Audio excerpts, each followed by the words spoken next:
박근혜 전 대통령의 항소 기한이 오늘로 만료가 되죠. 그렇습니다. 자, 그런데 박 전 대통령의 항소 여부는 아직까지 알려지지 않고 있습니다. 결국 항소하지 않을 가능성이 높죠? 아직까지는 모르겠습니다. 원래 한다고 하면은 오늘 12시까지, 네. 아직까지 이제 한 7시간 정도 시간이 있는데요.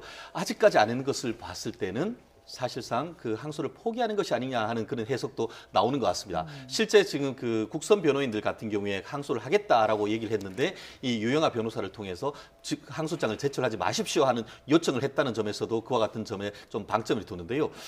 다만 그 아직까지 시간이 남아 있기 때문에 그 보통은 이제 야간에 당직 접수하기보다는 밤 그 12시까지 12시도 할 수도 겁니까? 있는 것입니다. 네. 그렇기 때문에 아직까지는 시간이 있습니다만 한다고 했으면 벌써 했을 건데 네. 아직까지 하지 아니한 점에서 여전히 그 박근혜 전 대통령의 마음 속마음이 뭔지 정말 국민이 답답하기만 한 것 같습니다. 예, 다만 검찰이 지금 항소를 했기 때문에 박근혜 전 대통령 2심 재판을 받게 되거든요. 어떤 부분을 강조하고 있는 거죠? 가장 핵심은 뭐냐면은 아시다시피 그 검찰로서는 항소를 하지 않을 수밖에 없었는 이유가 18가지 범죄 사실 중에 2가지가 무죄가 나왔는데 2가지가 뭐냐면은 특검이 그 구속영장까지 발부 그 이재용 부회장한테 해서 영장을 받아내는 것으로서 이른바 그 삼성의 경영권과 관련된 포괄적인 현안에 대해서 부정한 청탁이 있었고 그와 관련해서 한 220억 정도의 뇌물이 오갔다는 부분인데 네. 한마디로 정경유착의 가장 전범이다라고 해서 재판에 넘겼는데 그 부분이 몽땅 무죄가 나버렸단 말이에요. 그러다 보니까 그 부분에 대해서 이미 그 검찰은 이 그 대법원의 그 이재용 부회장에 대해서 항소를 했고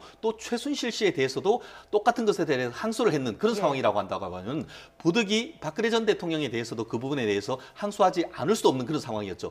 결국 박근혜 전 대통령이 이 부분에 대해서 항소를 하지 않는다고 하면은 삼성과 관련된 220억 그 뇌물에 대해서만 다툴 것이고 다만 이 남은 이제 한 7시간 동안 박근혜 전 대통령이 추가적으로 16개 유죄에 대해서 항소를 한다 할 경우에는 그 부분에 대해서 다툼의 여지가 있을 수 있기 때문에 만약에 그 항소를 하지 아니할 경우에는 네. 2가지 범죄에 대해서만 그 재판을 답니다. 그러면은 생각보다 훨씬 더 빠른 시간 내에 항소심 결과 나올 가능성도 있지 않을까 싶습니다. 근데 일반적인 경우로 봤을 땐 항소라는 게 피고인이 형량이 많다면서 좀 줄일 목적으로 하는 것 같은데 박근혜 전 대통령 같은 경우에는 좀 특이한 사례가 아닐까 싶어요. 그렇습니다. 기본적으로 그 이미 그 지난 10월 달에 구속영장이 6개월 연장시키는지 여부와 관련해서 영장이 발부될 때 이제 그 재판부에 대한 그 믿음이 없어졌다라고 하면서 20년이 나오건 30년이 나오건 그거에 대해서는 상관하지 않는다라고 했지 않습니까? 네. 그러다 보니까 이 그 재판을 정치 프레임으로 갈 경우에는 항소 자체를 포기하겠죠. 다만 지금 이미 그 포기한다 하더라도 검찰에서 지금 다투고 있는 부분이 있기 때문에 설령 항소하지 않는다 하더라도 무죄 남은 부분을 계속 무죄로 다투기 위해서는 본인이 어떤 그 재판에 응하지 않는다 하더라도 법원으로서는 항소심 법원으로서는 1심처럼 국선 변호인을 선임을 해서 그 부분에 대해서 1심과 동일한 취지로 해서 다투 나갈 그럴 가능성이 있지 않을까 싶습니다. 네.